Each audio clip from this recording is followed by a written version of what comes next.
Shalom. Call Haloyim Yahweh Ba'Hashem Yahushai Ba'Hashem Rachak Wadash and Shanyakabad Gadwala Rakwab Zakwanyam Nawa Wa Shalayakim Nawa. That's the belongers to our apostles and elders of Great Millstone, Shalom, Wabarakim, Labakaryim, Shaliyasharala. That's peace and blessings to the elect of Israel.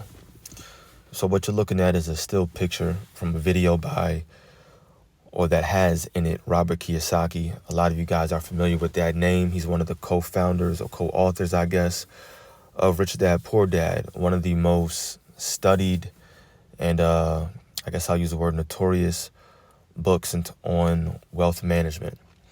A lot of people have read it. They like it. It's good stuff, right? So this is a guy who's renowned for his financial advice and outlook.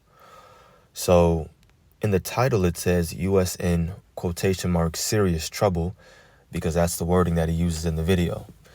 So U.S. in serious trouble, financial world legend who predicted Lehman collapse warns.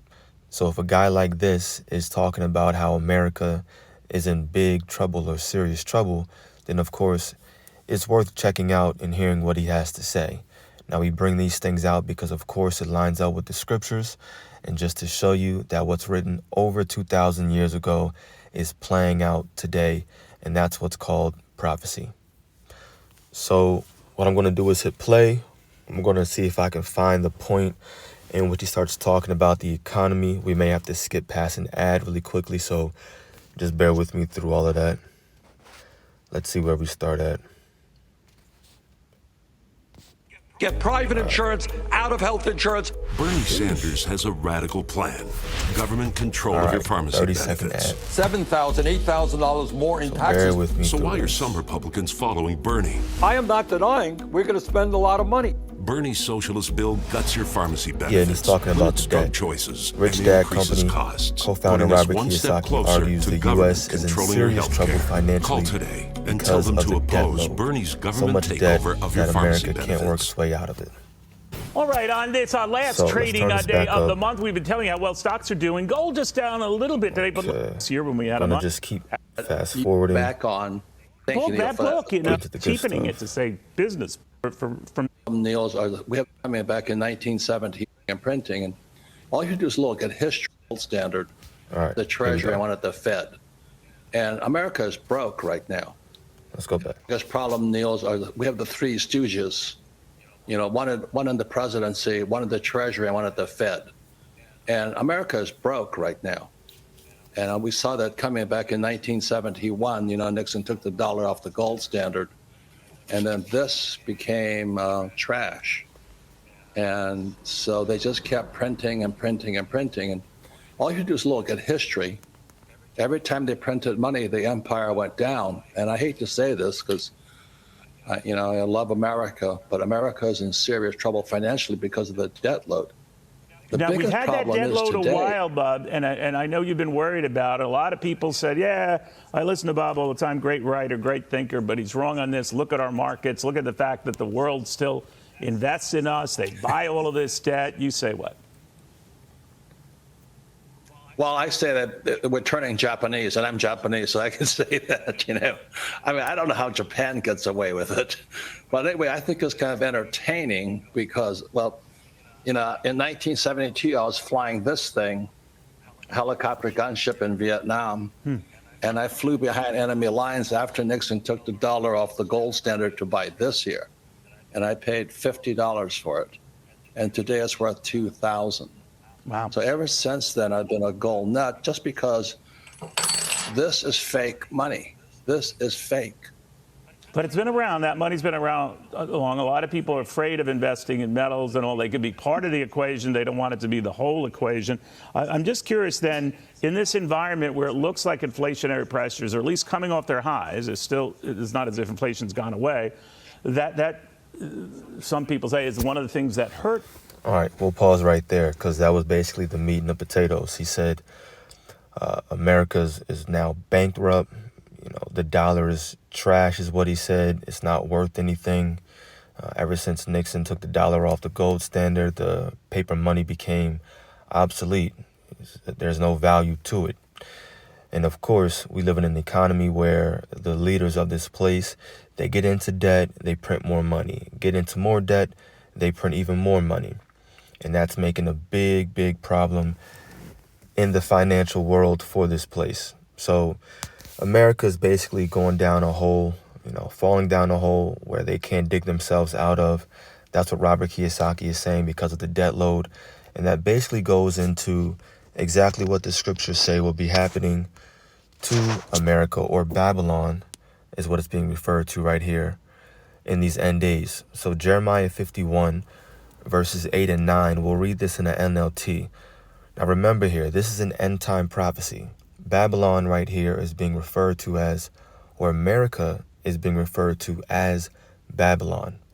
So that's what's being stated here. It says, but suddenly Babylon too has fallen. Weep for her, give her medicine.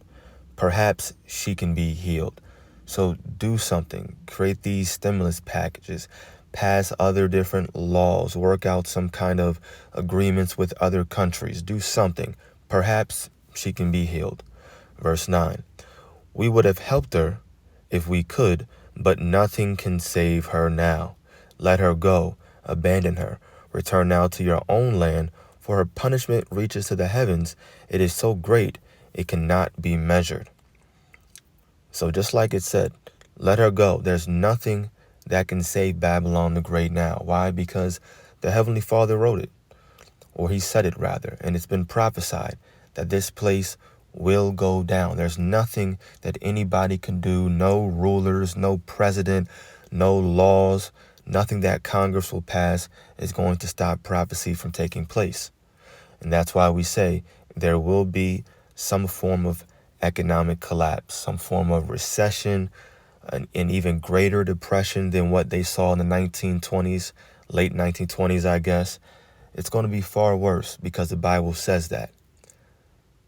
And as a matter of fact, so now we read that prophecy. Let's go to the New Testament concerning these end days as well. Matthew 24. I'll just get this in the King James. And I'll jump right to verse 21, talking about these end times. Verse 21 says, for then shall be great tribulation, such as was not since the beginning of the world to this time, no, nor ever shall be. So the time that we're coming into is going to be the worst time that the world has ever seen, with the financial markets collapsing, with people in the streets looting and rioting, with there being famine, once again the dollar collapsing. And like I always say, with famine, there's cannibalism.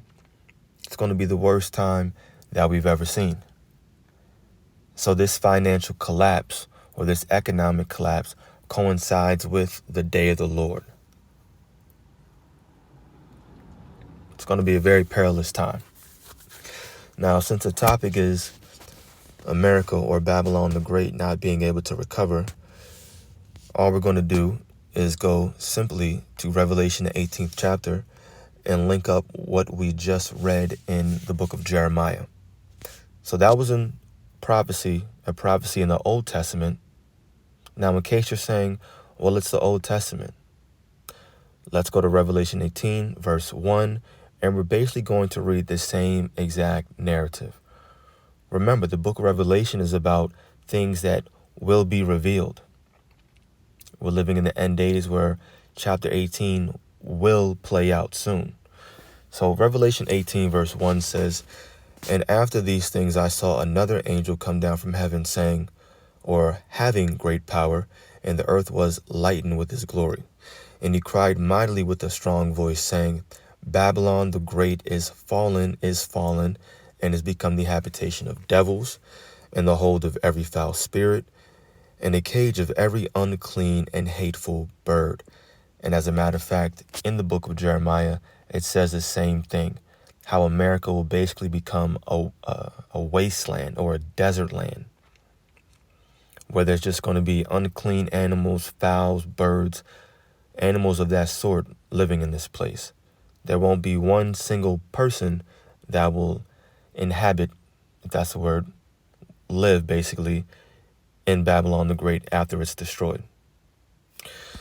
Verse 3 says, "For all nations have drunk of the wine of the wrath of her fornication, and the kings of the earth have committed fornication with her, and the merchants of the earth are waxed rich through the abundance of her delicacies, because there are numerous nations, such as China, that have gotten rich off of America, selling their goods overseas to this place, taking the money back home, and eating good, living deliciously, chilling.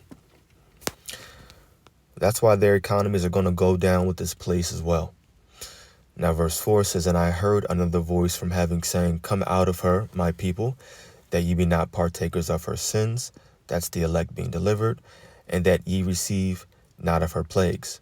Verse 5, "For her sins have reached unto heaven, and God hath remembered her iniquities."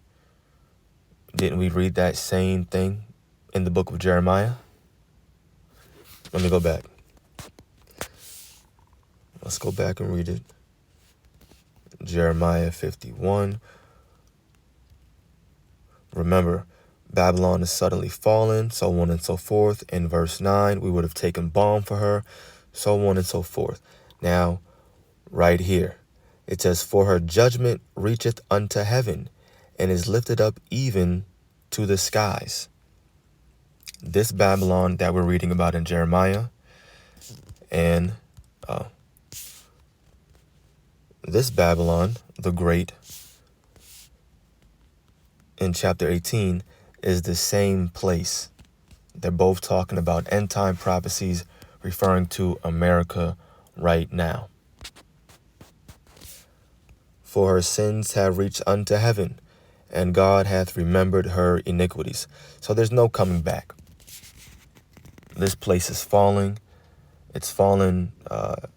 It's falling economically, socially. Nobody's talking to each other anymore, right? Of course, financially, it's going down. Even politically, no one's really, no one's really voting like that. The morale in this place is going down. You got people coming from overseas, or these different foreigners coming over here, realizing that it's not what they thought it was, and they're going back home, living in third world countries and places where it's dangerous, and they're like, you know what, that's better than America. They're going back, they're leaving. They got the right idea. Verse 6 says, "Reward her even as she rewarded you, and double unto her double according to her works. In the cup which she hath filled to her double." Meaning America's going to get it. That's all I'm going to get. I mean, the point was made just with those few precepts alone, and no need to make videos longer than they need to be. Short and sweet, right to the point. So Lord's will, this was edifying, and hopefully it continue to build up you all's faith. Build up you all's faith out there, to show you what's written thousands of years ago is playing out right now. So we're in a time in which we need to continue to ask for more faith, because that means the rest of the prophecies will come to pass. With this place going down, Jacob's trouble, this economic collapse, famine, and then ultimately the nuclear missiles coming. So we need to keep praying for more faith, pray for mercy and deliverance. Faith, mercy, and deliverance. So call Haloyim Yahweh Ba'ashem Yahushai, Ba'ashem Rachakwadash, double honors to our apostles and elders of Great Millstone. Peace and blessings to the elect. Shalom.